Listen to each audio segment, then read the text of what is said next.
साल 1942 दुनिया द्वितीय विश्व युद्ध की आग में जल रही थी। अचानक कोलकाता के आसमान में सायरन बजने लगते हैं और कुछ ही पलों बाद जापानी विमानों की आवाज सुनाई देती है। उनका निशाना था हुगली नदी पर खड़ा एक विशाल लोहे का ढांचा, हावड़ा ब्रिज। अगर उस समय यह पुल नष्ट हो जाता तो पूरे पूर्वी भारत की सप्लाई लाइन लगभग ठप पड़ सकती थी। इसीलिए यह पुल सिर्फ एक साधारण पुल नहीं था, बल्कि युद्ध के समय एक बेहद महत्वपूर्ण रणनीतिक ठिकाना भी बन चुका था। लेकिन सोचने वाली बात यह है कि आखिर ऐसा क्या खास था इस पुल में कि दुश्मन देश भी इसे निशाना बनाना चाहता था। सोचिए, एक ऐसा पुल जो बिना किसी एक भी नट बोल्ट के, बिना किसी पिलर के नदी के बीच खड़ा है और रोजाना लाखों लोग और हजारों गाड़ियां उसके ऊपर से गुजरती हैं। जब हावड़ा ब्रिज बनाया जा रहा था तब भारत आजाद भी नहीं हुआ था। दुनिया में युद्ध चल रहा था, संसाधन कम थे और तकनीक आज जैसी आधुनिक नहीं थी। फिर भी इंजीनियरों ने ऐसा पुल बना दिया। हुगली नदी पर बना यह विशाल पुल आखिर कब और कैसे बना? इसे बनाना इतना मुश्किल क्यों था और कैसे यह पुल युद्ध, समय और करोड़ों लोगों के बोझ के बावजूद आज भी मजबूती से खड़ा है? आइए हावड़ा ब्रिज की इस अद्भुत कहानी को शुरुआत से समझते हैं। कोलकाता की पहचान बन चुका यह पुल, जिसे हम हावड़ा ब्रिज के नाम से जानते हैं, सिर्फ एक पुल नहीं बल्कि इंजीनियरिंग का ऐसा चमत्कार है जिसे देखकर आज भी बड़े बड़े इंजीनियर हैरान रह जाते हैं। आज हर दिन करीब 1 लाख से ज्यादा गाड़ियां और लगभग 5 लाख लोग इस पुल को पार करते हैं। इसीलिए इसे दुनिया के सबसे व्यस्त पुलों में भी गिना जाता है। जिस समय यह पुल बनाया गया था उस समय दुनिया में तकनीक आज जैसी विकसित नहीं थी। इंजीनियरों के पास कंप्यूटर नहीं थे, आधुनिक मशीनें नहीं थीं, और फिर भी उन्होंने ऐसा स्ट्रक्चर खड़ा कर दिया जिसे देखकर आज भी लोग कहते हैं, यह कैसे संभव है।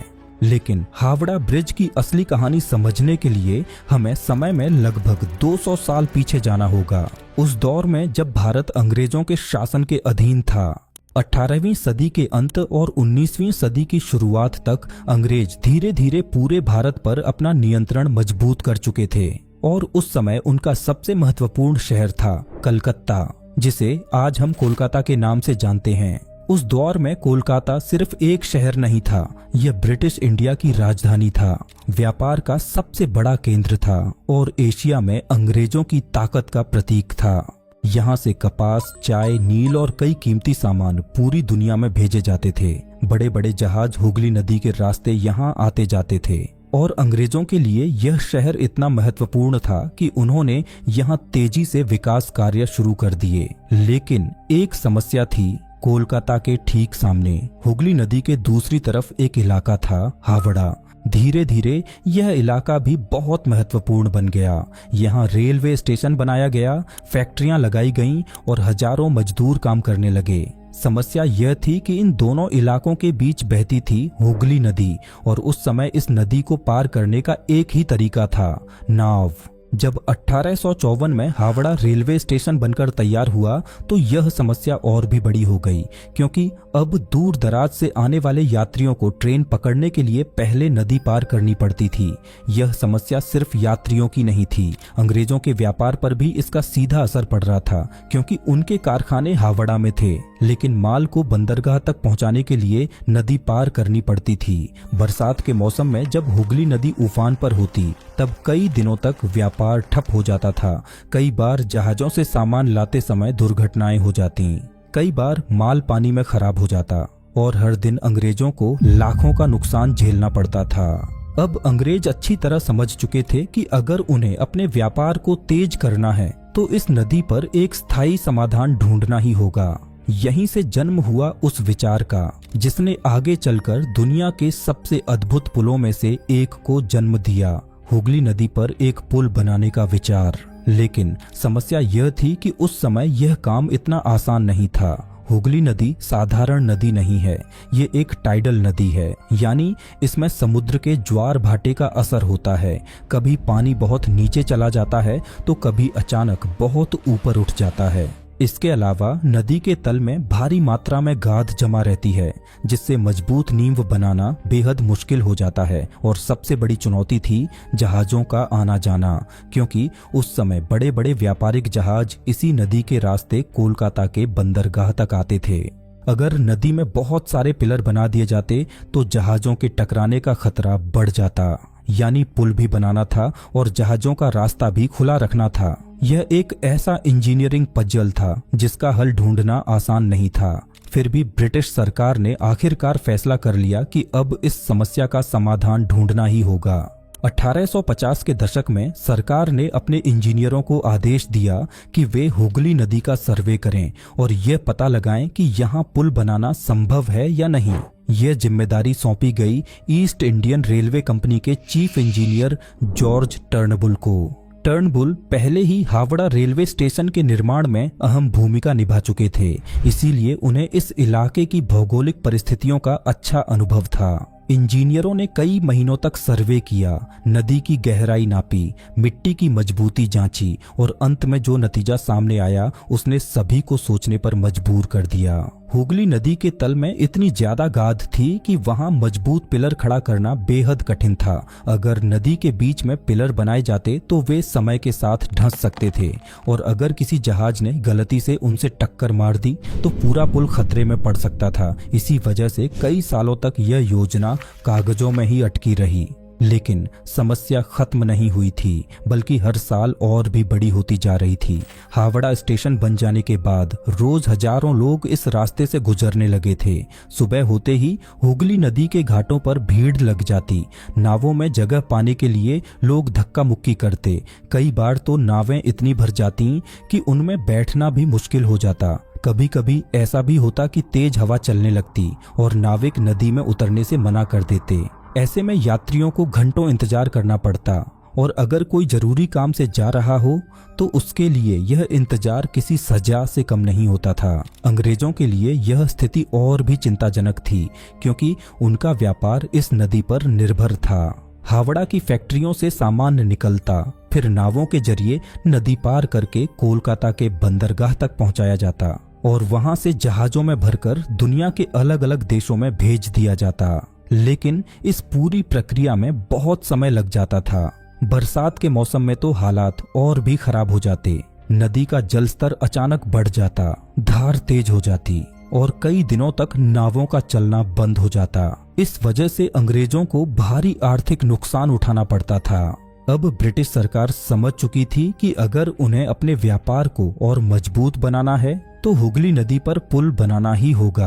आखिरकार 1870 के दशक में सरकार ने फैसला लिया कि अब इस समस्या का स्थायी समाधान ढूंढा जाएगा। इसी उद्देश्य से एक नई संस्था बनाई गई, हावड़ा ब्रिज ट्रस्ट। इस ट्रस्ट का काम था हुगली नदी पर पुल बनाने की योजना को आगे बढ़ाना। इसके बाद ब्रिटिश सरकार ने एक नया कानून भी पास किया, जिसे हावड़ा ब्रिज एक्ट कहा गया। अब सवाल था कि आखिर इस नदी पर किस तरह का पुल बनाया जाए।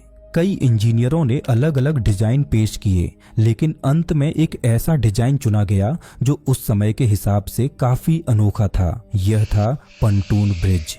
पंटून ब्रिज असल में एक तैरता हुआ पुल होता है। इसमें बड़े बड़े लोहे या लकड़ी के फ्लोट्स यानी तैरने वाले ढांचे नदी में रखे जाते हैं और उनके ऊपर पुल बनाया जाता है। जब नदी का जलस्तर बढ़ता है तो पूरा पुल पानी के साथ ऊपर उठ जाता है और जब पानी कम होता है तो पुल भी नीचे आ जाता है, यानी ये पुल नदी की चाल के साथ खुद को ढाल लेता है।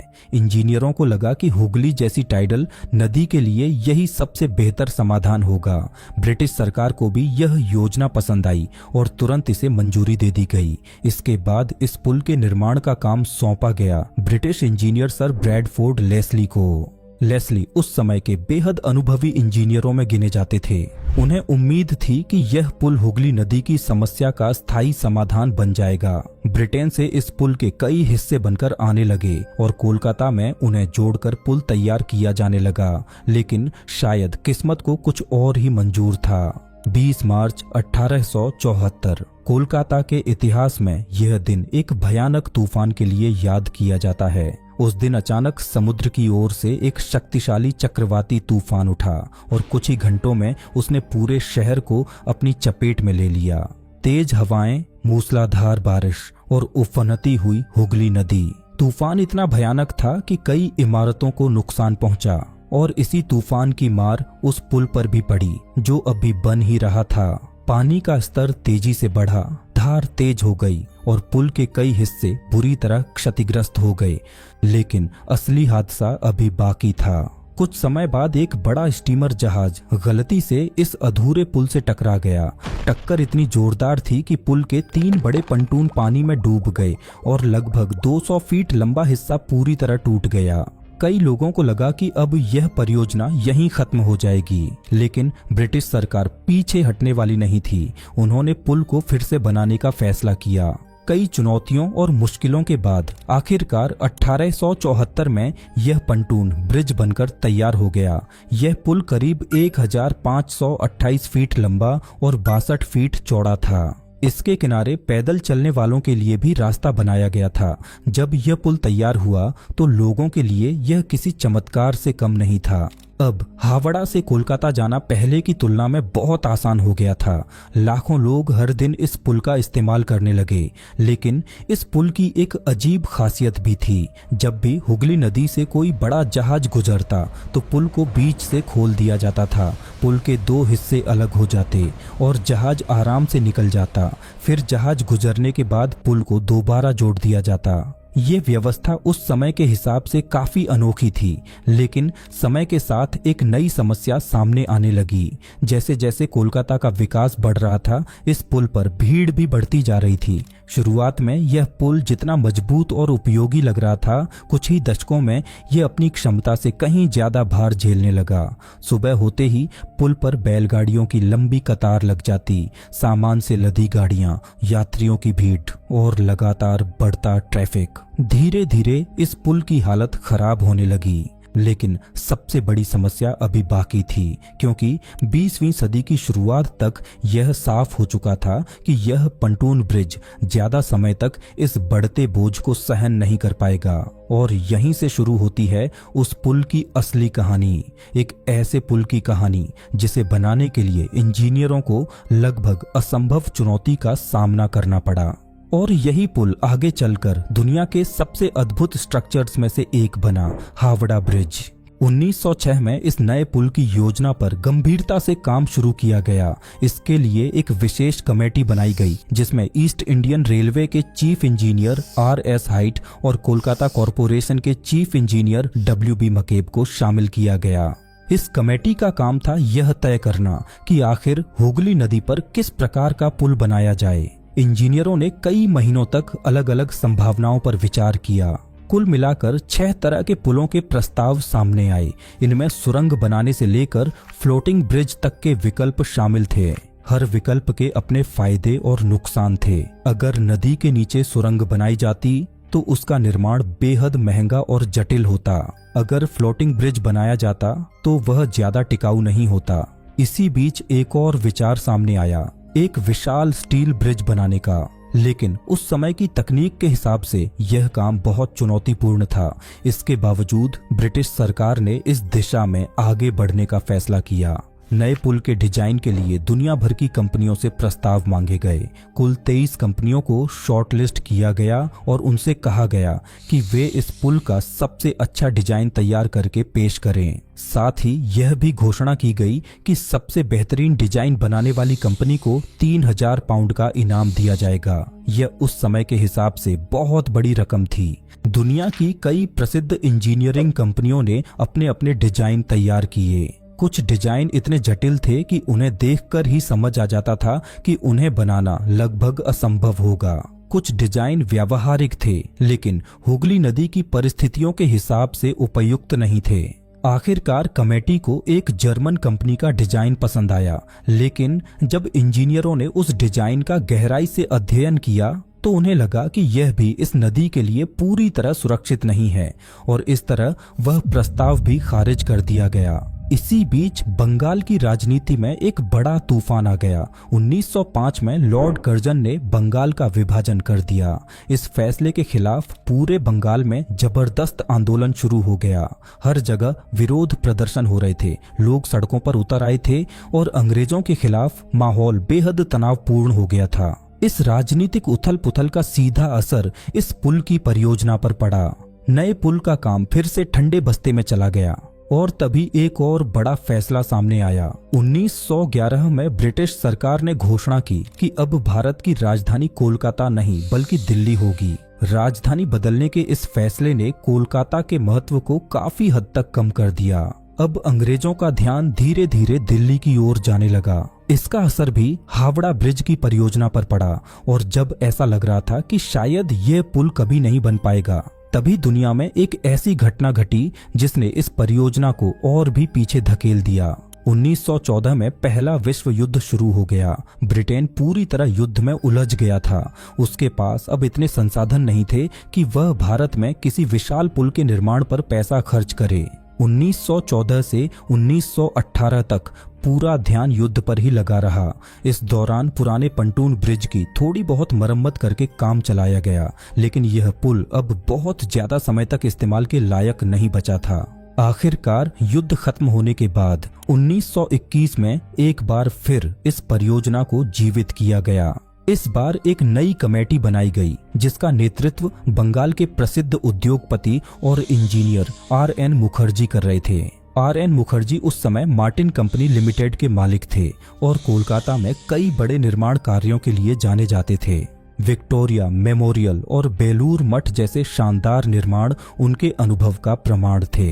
ब्रिटिश सरकार को उनके अनुभव पर पूरा भरोसा था। मुखर्जी ने अपनी टीम के साथ कई महीनों तक इस परियोजना का अध्ययन किया। उन्होंने नदी की परिस्थितियों को समझा, जहाजों की आवाजाही को देखा और इंजीनियरिंग की संभावनाओं पर गहराई से काम किया। आखिरकार 1922 में उन्होंने अपनी रिपोर्ट सरकार को सौंप दी। इस रिपोर्ट में उन्होंने एक ऐसा सुझाव दिया जिसने पूरी कहानी की दिशा बदल दी।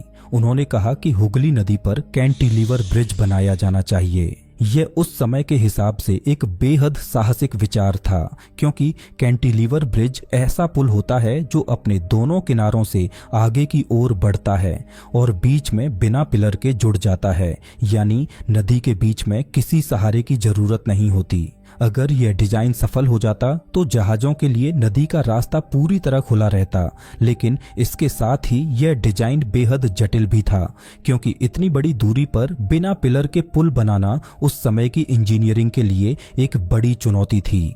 1930 के दशक की शुरुआत में आखिरकार वह समय आ गया जब हुगली नदी पर बनने वाले नए पुल का सपना कागजों से निकलकर जमीन पर उतरने वाला था। इंजीनियरों की रिपोर्ट, कमेटियों की सलाह और वर्षों की चर्चा के बाद सरकार ने इस परियोजना को मंजूरी दे दी। लेकिन इतना बड़ा पुल बनाना कोई साधारण काम नहीं था। इसके लिए दुनिया की सबसे अनुभवी इंजीनियरिंग कंपनियों को बुलाया गया। कई कंपनियों ने टेंडर भरे और अंत में जिस कंपनी को यह ऐतिहासिक जिम्मेदारी मिली उसका नाम था Cleveland bridge and engineering company limited. ये ब्रिटेन की एक प्रसिद्ध इंजीनियरिंग कंपनी थी जिसने दुनिया के कई बड़े स्टील ब्रिज बनाए थे। 1935 में सरकार ने आधिकारिक रूप से इस कंपनी को हावड़ा के नए पुल के निर्माण का काम सौंप दिया। लेकिन यह सिर्फ शुरुआत थी, क्योंकि पुल के हिस्सों को तैयार करने और उन्हें खड़ा करने के लिए स्थानीय कंपनियों की भी जरूरत थी। इसीलिए कोलकाता की एक प्रसिद्ध engineering firm Brathwaite, burn and Jessop construction company को भी इस परियोजना में शामिल किया गया। अब सब कुछ तय हो चुका था। साल 1936 यही वह साल था जब आखिरकार इस विशाल पुल के निर्माण का काम शुरू हुआ। लेकिन जैसे ही इंजीनियरों ने नदी के बीच में काम शुरू किया, उन्हें पहली बड़ी चुनौती का सामना करना पड़ा। हुगली नदी का तल गाद से भरा हुआ था, इतनी ज्यादा गाद कि कई जगहों पर ठोस जमीन तक पहुंचना ही मुश्किल हो रहा था। अगर पुल के टावर मजबूत नींव पर नहीं खड़े होते तो पूरा स्ट्रक्चर खतरे में पड़ सकता था। इसीलिए सबसे पहले नदी के तल से गाद निकालने का काम शुरू किया गया। दिन रात मजदूर और इंजीनियर इस काम में लगे रहे। बड़ी बड़ी मशीनें नदी में उतारी गईं और धीरे धीरे गाद को हटाया जाने लगा। लेकिन इसी दौरान एक ऐसी घटना हुई जिसने सभी को हिलाकर रख दिया। एक रात नदी के किनारे भारी टावर के हिस्सों को स्थापित किया जा रहा था। ये विशाल स्टील के ढांचे थे जिनका वजन इतना ज्यादा था कि उन्हें संभालना बेहद मुश्किल था। काम के दौरान अचानक एक टावर का हिस्सा अपने स्थान से फिसल गया और अपने पूरे वजन के साथ जमीन पर गिर पड़ा। उसका वजन इतना ज्यादा था कि वह जमीन के अंदर लगभग 2 फीट तक धंस गया। जैसे ही वह जमीन में धंसा, एक जोरदार धमाका हुआ। धमाका इतना तेज था कि कई किलोमीटर दूर तक उसकी आवाज सुनाई दी। इतना ही नहीं, खिदिरपुर इलाके में लगे एक सीस्मोग्राफ यानी भूकंप मापने वाले उपकरण ने इसे भूकंप के झटके के रूप में रिकॉर्ड कर लिया। आसपास के लोग डरकर अपने घरों से बाहर निकल आए। कई लोगों को लगा कि शायद सचमुच भूकंप आ गया है। यह घटना इस बात का संकेत थी कि यह निर्माण कार्य कितना खतरनाक और चुनौतीपूर्ण होने वाला है। लेकिन इंजीनियरों ने हार नहीं मानी। धीरे धीरे पुल की नींव तैयार की गई और उसके बाद असली काम शुरू हुआ, स्टील के विशाल ढांचे को खड़ा करने का। इस पुल के निर्माण के लिए करीब 26,500 टन स्टील की जरूरत थी। उस समय योजना यह थी कि यह सारा स्टील ब्रिटेन से मंगाया जाएगा, लेकिन किस्मत ने यहाँ भी एक नया मोड़ ला दिया। 1939 में द्वितीय विश्व युद्ध शुरू हो गया। ब्रिटेन अब युद्ध में उलझ चुका था। उसकी फैक्ट्रियां युद्ध के हथियार बनाने में व्यस्त थीं और भारत के लिए स्टील भेजना उसके लिए आसान नहीं था। आखिरकार ब्रिटेन केवल लगभग 3,000 टन स्टील ही भेज पाया। अब सवाल यह था कि बाकी स्टील कहां से आएगा। अगर स्टील नहीं मिला तो यह परियोजना बीच में ही रुक सकती थी। लेकिन उसी समय भारत की एक कंपनी आगे आई, टाटा स्टील। टाटा स्टील ने इस पुल के लिए करीब 23,500 टन स्टील उपलब्ध कराया और इसी भारतीय स्टील से इस पुल का अधिकांश हिस्सा बनाया गया। यह बात उस समय बेहद गर्व की थी, क्योंकि भारत में बनी स्टील का इस्तेमाल करके इतना बड़ा इंजीनियरिंग स्ट्रक्चर तैयार किया जा रहा था। अब धीरे धीरे पुल का ढांचा आकार लेने लगा। विशाल स्टील के हिस्से एक एक करके जोड़े जाने लगे। लेकिन यहाँ भी इंजीनियरों ने एक ऐसा फैसला लिया जिसने इस पुल को दुनिया के बाकी पुलों से बिल्कुल अलग बना दिया। उन्होंने तय किया कि इस पूरे पुल में नट और बोल्ट का इस्तेमाल नहीं किया जाएगा। आज यह सुनकर शायद आपको अजीब लगे, लेकिन सच यही है। इतने विशाल पुल को जोड़ने के लिए हजारों लोहे की रिवेट्स यानी धातु की कीलों का इस्तेमाल किया गया। इन कीलों को गर्म करके स्टील प्लेटों के बीच डाला जाता था और फिर मशीनों की मदद से उन्हें मजबूती से जकड़ दिया जाता था। इस प्रक्रिया में हर जोड़ बेहद मजबूत बन जाता था। धीरे धीरे यह विशाल ढांचा हुगली नदी के ऊपर खड़ा होने लगा। पुल के दोनों किनारों पर लगभग 280 फीट ऊंचे 2 विशाल टावर बनाए गए। इन दोनों टावरों के बीच की दूरी लगभग 1,500 फीट थी। और हैरानी की बात यह थी कि इस पूरे हिस्से के बीच में नदी में एक भी पिलर नहीं बनाया गया, यानी पूरा पुल सिर्फ किनारों पर खड़े 2 टावरों के सहारे टिका हुआ था। जब यह ढांचा आकार लेने लगा तो दूर दूर से लोग इसे देखने आने लगे। लोग खड़े होकर घंटों इस निर्माण को देखते रहते और सोचते कि आखिर यह इतना विशाल ढांचा हवा में कैसे टिकेगा। लेकिन इंजीनियरों को अपने डिजाइन पर पूरा भरोसा था। लगभग 4 साल तक लगातार दिन रात काम चलता रहा और आखिरकार 1942 में वह दिन आ गया जब यह विशाल पुल पूरी तरह तैयार हो चुका था। उस समय यह पुल दुनिया का तीसरा सबसे लंबा कैंटिलीवर ब्रिज था। इसकी कुल लंबाई लगभग 2,313 फीट थी और इसकी ऊंचाई करीब 269 फीट। पुल के ऊपर बनी सड़क लगभग 71 फीट चौड़ी थी और दोनों किनारों पर पैदल चलने वालों के लिए चौड़े फुटपाथ बनाए गए थे।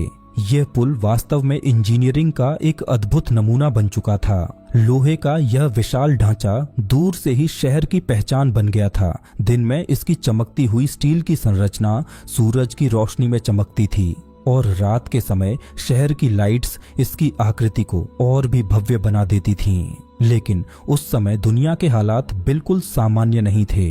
पूरा विश्व द्वितीय विश्व युद्ध की आग में जल रहा था। यूरोप से लेकर एशिया तक कई देशों की सेनाएं आमने सामने थीं और इस युद्ध की आंच भारत तक भी पहुंच चुकी थी।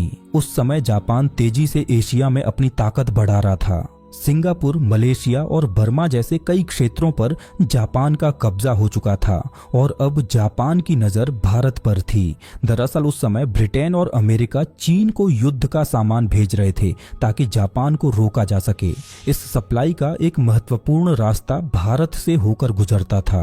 कोलकाता का बंदरगाह इस सप्लाई चेन का एक अहम हिस्सा था। यहाँ से हथियार और जरूरी सामान चीन तक पहुंचाया जाता था। जापान अच्छी तरह समझ चुका था कि अगर उसे इस सप्लाई को रोकना है तो कोलकाता को निशाना बनाना होगा और इसी वजह से शहर का सबसे महत्वपूर्ण ढांचा हावड़ा ब्रिज भी जापानी सेना की नजर में आ गया। ब्रिटिश सरकार को इस खतरे का अंदेशा पहले से था। इसी डर की वजह से जब यह पुल बनकर तैयार हुआ तो इसका कोई भव्य उद्घाटन समारोह नहीं किया गया, क्योंकि उन्हें डर था कि अगर इसकी ज्यादा चर्चा हुई तो दुश्मन की नजर इस पर पड़ सकती है। लेकिन युद्ध के समय खतरे कभी चेतावनी देकर नहीं आते। 20 दिसंबर 1942 की रात कोलकाता शहर सामान्य दिनों की तरह शांत था। लोग अपने घरों में थे और शहर की सड़कों पर हलचल कम हो चुकी थी। लेकिन अचानक आसमान में एक अजीब सी आवाज गूंजने लगी। कुछ ही पलों में लोगों ने ऊपर देखा। आसमान में कई जापानी लड़ाकू विमान मंडरा रहे थे। उस समय तक कई लोगों को समझ ही नहीं आया कि आखिर हो क्या रहा है। लेकिन कुछ ही मिनटों बाद आसमान से बम गिरने लगे। जापानी एयरफोर्स ने कोलकाता के आसपास के इलाकों पर बमबारी शुरू कर दी थी। उनका असली लक्ष्य था हावड़ा ब्रिज और उसके पास मौजूद बंदरगाह, क्योंकि अगर यह पुल नष्ट हो जाता तो कोलकाता का संपर्क हावड़ा से टूट जाता, रेलवे की सप्लाई रुक जाती और युद्ध के लिए जरूरी सामान की आवाजाही भी बंद हो सकती थी। यानी इस पुल को नष्ट करना जापान के लिए एक बड़ी रणनीतिक जीत हो सकती थी। लेकिन उस रात कुछ ऐसा हुआ जो आज भी लोगों को हैरान करता है। जापानी विमानों ने कई बम गिराए, लेकिन रात का अंधेरा इतना घना था कि उनका निशाना सटीक नहीं लग पाया। कुछ बम शहर के दूसरे हिस्सों में गिरे। एक बम तो गलती से एक होटल पर गिर गया, जिससे आसपास के इलाके में भारी नुकसान हुआ। लेकिन जिस पुल को निशाना बनाया गया था वह बिल्कुल सुरक्षित बच गया। हावड़ा ब्रिज उस रात एक भी बम से नहीं टकराया। यह किसी चमत्कार से कम नहीं था। अगर उस रात एक भी बम सीधे इस पुल पर गिर जाता तो शायद इतिहास कुछ और ही होता। लेकिन किस्मत ने उस रात इस पुल को बचा लिया। युद्ध के बाद धीरे धीरे हालात सामान्य होने लगे और फिर आया वह साल जिसने पूरे भारत की किस्मत बदल दी। 1947 भारत आजाद हो चुका था। अब हावड़ा ब्रिज भी ब्रिटिश सरकार का नहीं बल्कि भारत का हिस्सा बन गया था। आजादी के बाद इस पुल का महत्व और भी बढ़ गया, क्योंकि उस समय कोलकाता और हावड़ा के बीच यही एकमात्र बड़ा पुल था। हर दिन लाखों लोग इसी रास्ते से गुजरते थे। इस पुल पर बसें चलती थीं, कारें चलती थीं और एक समय तो इस पर ट्राम भी चला करती थी। सुबह से लेकर रात तक यह पुल कभी खाली नहीं रहता था। कोलकाता की जिंदगी जैसे इसी पुल के ऊपर बहती थी। धीरे धीरे यह पुल सिर्फ एक रास्ता नहीं रहा, यह शहर की पहचान बन गया। फिल्मों में, तस्वीरों में और दुनिया भर के लोगों की नजरों में यह पुल कोलकाता का प्रतीक बन गया। 1965 में इस पुल को एक नया नाम भी दिया गया। भारत के महान कवि रविंद्रनाथ टैगोर के सम्मान में इसका नाम बदलकर रविंद्र सेतु रख दिया गया। लेकिन दिलचस्प बात यह है कि आज भी ज्यादातर लोग इसे उसके पुराने नाम से ही जानते हैं, हावड़ा ब्रिज। आज हावड़ा ब्रिज को बने हुए 80 साल से भी ज्यादा समय हो चुका है, लेकिन इसके बावजूद यह पुल आज भी उसी मजबूती के साथ खड़ा है, जैसे किसी प्रहरी की तरह कोलकाता शहर की रक्षा कर रहा हो। आज भी जब कोई व्यक्ति पहली बार कोलकाता आता है और इस विशाल पुल को देखता है तो उसके मन में एक ही सवाल उठता है, इतना विशाल पुल आखिर बिना किसी सहारे के इतने सालों से खड़ा कैसे है? और शायद यही सवाल हावड़ा ब्रिज को हमेशा रहस्यमय और अद्भुत बनाए रखता है। तो दोस्तों, अगर आपको हावड़ा ब्रिज की ये अद्भुत कहानी पसंद आई हो तो वीडियो को लाइक करें और चैनल को सब्सक्राइब करें।